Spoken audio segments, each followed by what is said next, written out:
Yesu amenituma leo nikwambie habari njema za ufalme wa Mungu.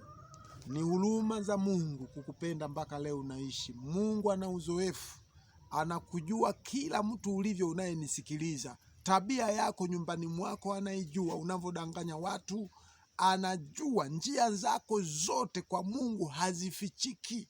Huwezi ukajificha. Ndio maana katika Yeremia sura ya 23 mstari wa 24 anasema, je, mwanadamu gani atakayeweza kujificha mimi Mungu nisimuone?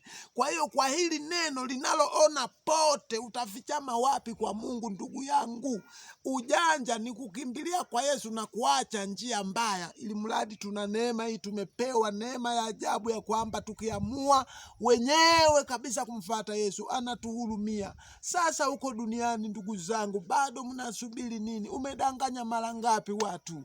Umefanya maovu mara ngapi? Mungu amekusamehe. Nini kilichobaki ndugu yangu? Mwamini Mungu leo. Kimbilia